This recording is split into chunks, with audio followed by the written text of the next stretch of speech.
जय हिंद। आज के इस वीडियो में जानेंगे कि एनसीईआरटी क्वेश्चन जो होता है एक्सरसाइज 1.3, इसमें पहला सवाल जो होता है कि कोई भी रूट संख्या दे तो उसका कहता है कि सिद्ध करके बताइए कि ये अपरिमेय संख्या है। तो इसको किस प्रकार से सिद्ध करेंगे? सिंपल तरीका है, इसमें से हर एक साल एक सवाल इसमें से फिक्स रहता है 2 नंबर का। कोई भी जैसे √5 है ऐसे कहेगा √2 या √3 या √7, इस प्रकार से अगर किसी भी संख्या का रूट में कहेगा कि अपरिमेय सिद्ध कीजिए तो सिद्ध करने के लिए एक प्रोसेस है। अभी ये 4-5 मिनट की वीडियो में ये सब क्वेश्चन पता चल जाएगा इसको कैसे सिद्ध किया जाता है। जो अपरिमेय संख्या कहेगा ना सिद्ध करने के लिए, तो सबसे पहले इसके विपरीत हम मान लेंगे। जो अपरिमेय संख्या कहेगा तो हम परिमेय से मान लेंगे कि √5 कथी है, एक परिमेय संख्या है, उस विपरीत मान लेंगे। तो माना, हल क्या है तो माना, हल में हो जाएगा माना। क्या माने कि √5 को अपरिमेय संख्या सिद्ध करना है तो हम क्या मान लेंगे, परिमेय संख्या मान लेंगे। तो माना कि √5 एक परिमेय संख्या है, परिमेय संख्या है जिसे, जब परिमेय संख्या है तो जिसे P/Q के रूप में लिख सकते हैं। अगर परिमेय संख्या डेफिनेशन होता जिसे हम P/Q के रूप में लिख सकते हैं उसे परिमेय संख्या कहेंगे, लेकिन ये Q का मान 0 के बराबर नहीं होना चाहिए। P/Q के रूप में लिख सकते हैं जहाँ P और Q कोई पूर्णांक होगा। क्या होगा? कोई पूर्णांक होगा तथा सह अभाज्य संख्या होगा। सह अभाज्य, यह की कोई पूर्णांक होगा तथा यह एक सह अभाज्य संख्या है। Q के मान 0 के बराबर नहीं होना चाहिए। यही है √5 क्या मान, √5 एक परिमेय संख्या है जिसे P/Q के रूप में लिख सकते हैं जहाँ P और Q का है कोई पूर्णांक होगा और सह अभाज्य संख्या होगा, लेकिन Q के मान 0 के बराबर नहीं होना चाहिए। यही सिद्ध करना परिमेय संख्या का ही होता है। तो ये जो होता है ना, सब सवाल में इसी प्रकार से लिख रहा है। √5 किस रूप में लिखेंगे, P/Q के रूप में लिख देंगे। P में क्या हो जाएगा, Q हो जाएगा। P में क्या हो जाएगा, Q। उसके बाद क्या करना है, दोनों तरफ वर्ग कर देंगे। दोनों तरफ वर्ग करने पर, जब दोनों तरफ वर्ग करेंगे तो ये √5 का क्या हो जाएगा, स्क्वायर हो जाएगा। P/Q का क्या हो जाएगा, स्क्वायर हो जाएगा। रूट से स्क्वायर कट जाता है, रूट से स्क्वायर कट जाएगा तो यहाँ कथी बचेगा, 5 बचेगा। यहाँ बचेगा P², यहाँ बचेगा Q², नहीं हो जाएगा। अब इसको यहाँ ले जाते हैं क्रॉस गुना करके, तो यहाँ से हो जाएगा, इसको गुना करेंगे तो Q² बराबर हो जाएगा P²। आई 5 इधर गुना में नहीं आएगा तो भाग में हो जाएगा। अब यहाँ पर की लिखना है, इसको समीकरण 1 मान लेंगे। समीकरण क्या मान लेंगे, 1 मान लेंगे। अब लिखेंगे कैसे, इसको यहाँ पर लिखना है। देखो P² बट्टा है 5, बट्टा में कोई भी संख्या की अगर रहता है इसका मतलब उस संख्या में भाग लगा रहे हैं। जैसे 25 है उसको बट्टा है 5, इसका मतलब की हुआ कि इसमें भाग लगा रहे हैं और भाग करने के बाद क्या आता है, 5 आता है। इसी प्रकार से P² बट्टा है 5, इसका मतलब क्या होता है कि इसमें हम क्या कर रहे हैं, 5 से भाग कर रहे हैं। तो यहाँ पर लिखेंगे चूँकि P² 5 से विभाजित है। P² किससे विभाजित है, 5 से विभाजित है। और जब P² 5 से विभाजित है तो P भी 5 से विभाजित होगा। P भी 5 से विभाजित होगा। हम लिखे हैं कि P² 5 से विभाजित है तो P भी 5 से विभाजित होगा। कैसे होगा, पर अगर 10 रहता, 10/5 तो ये भाग लगता है कि 10 दूनी 20 कट रहा है। 10 के स्क्वायर कर देते थे 100 होता है, तो ये क्या हो रहा है, ये भाग लग रहा है। तो वही बात है यहाँ पर, चाहे स्क्वायर रहे चाहे स्क्वायर नहीं रहे, दोनों संख्या क्या होता है, भाग लगता है जो संख्या नीचे है। यानी कि P² 5 से विभाजित है तो इसको सिंगल P भी जो होगा 5 से विभाजित होगा। अब इसी प्रकार से जब P को एक बार विभाजित कर दिए हैं उसी प्रकार से Q को ही विभाजित करेंगे।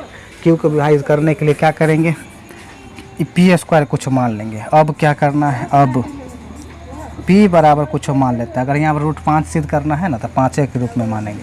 √3 वाला अगर सिद्ध करना होगा तो 3 के रूप में मानेंगे।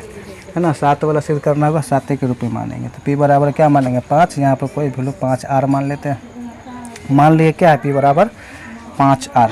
अब P बराबर 5R रखने पर, क्या करने पर और रखने पर, P बराबर 5R रख देते हैं। तो रखने के बाद यहाँ पर लिखेंगे समीकरण 1 से, समीकरण 1 से P बराबर हमको 5R रखना है। तो Q स्क्वायर बराबर की हो जाएगा P स्क्वायर बट्टा में करते हैं 5 है, तो P के जगह पर क्या रखेंगे 5R। तो यहाँ पर 5R क्या हो जाएगा स्क्वायर हो जाएगा। तो बताओ यहाँ से Q स्क्वायर बराबर 5 के स्क्वायर कितने हो जाएगा, तो 25 हो जाएगा। R के स्क्वायर है तो R स्क्वायर हो जाएगा, बट्टा में क्या हो जाएगा 5 हो जाएगा, 5 से 25 कट जाएगा। तो यहाँ पर हो जाएगा Q स्क्वायर बराबर कितने हो जाएगा 5R स्क्वायर। तो यहाँ से बताओ R स्क्वायर बराबर क्यों हो जाएगा, तो गुना में 5 है 3 आएगा तो भाग में नहीं हो जाएगा। तो Q बट्टा क्या हो जाएगा Q स्क्वायर बट्टा 5 है। देखो सेम रूप में आ गया, नहीं आ गया, आ गया। तो इसी प्रकार से कर देते हैं, आ गया। तो जना यहाँ लिखेंगे, यहाँ पर देखो Q स्क्वायर जो है 5 से विभाजित है, तो इसका Q जो होगा अभी 5 से विभाजित होगा। तो यहाँ पर लिख देंगे चूँकि Q स्क्वायर 5 से विभाजित है, 5 से क्या है विभाजित है, इसीलिए Q भी 5 से विभाजित होगा, नहीं होगा। तो नहीं अच्छा से लिख देते हैं। देखो Q स्क्वायर 5 से विभाजित है, तो Q भी 5 से विभाजित होगा, दोनों तो एक ही रंग लिखिए दिए। ये उसको मान लेना है समीकरण 2। आप समझो, अब यहाँ के बाद तनी ध्यान रखना है, ख़त्म हो गया। यहाँ पर देखो हम लिखा है P और कोई पूर्णांक हो, एक सअभाज्य संख्या होना चाहिए। क्या होना चाहिए सअभाज्य संख्या कहने के मतलब है कि मौस 1 आना चाहिए कि नहीं। अगर कोई भी जैसे 3/4 है, 3/4 इसका मौस कितने होता है 1 होता है, जिसमें मौस जो संख्या होता है उसमें कोई भी चीज़ कॉमन नहीं होता है, तो 1 कॉमन होता है, तो वही क्या हो गया मौस। लेकिन इसमें देखेंगे मौस कितने आ रहा है 5 कॉमन है दोनों में, तो इसका मौस कितने हो जाएगा 5। तो ये सअभाज्य संख्या नहीं होगा, ई सअभाज्य संख्या होगा। बात समझा रहा है। जिसका मौसा 1 होगा उसी को क्या कहते हैं सअभाज्य संख्या कहते हैं। तो यहाँ पर देखो अब इसमें इसी प्रकार देखो 5 से विभाजित है, ये भी 5 से विभाजित है, ये भी 5 से विभाजित है।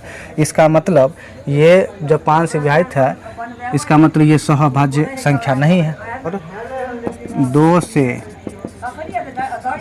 स्पष्ट है कि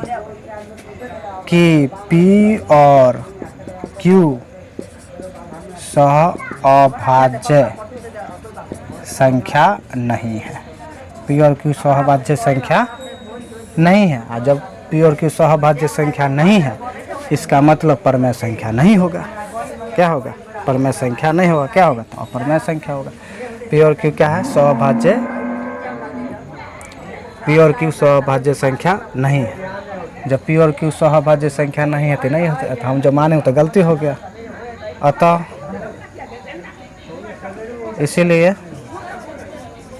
इसीलिए हमारी मानना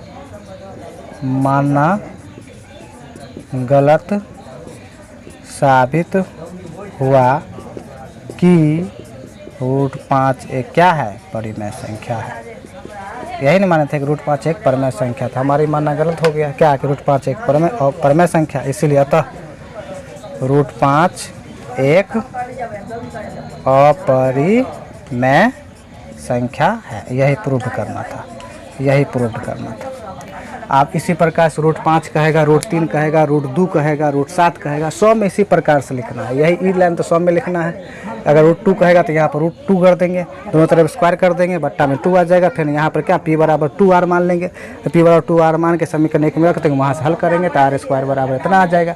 अब यही बात यहाँ लिख लेना है, ये लाइन यहाँ लिख देना है। उसके बाद समीकरण 1 और 2 से स्पष्ट है कि इसका एक उभयनिष्ठ गुणनखंड या मौस या सअभाज्य संख्या नहीं है। और नहीं है तो हमारी मानना क्या हो गया गलत हो गया। और जब गलत हो गया तो क्या हो गया संख्या √5 चाहे √2 चाहे जो मानेंगे, जो कहेगा सिद्ध करने के लिए वो अपरमेय संख्या होगा।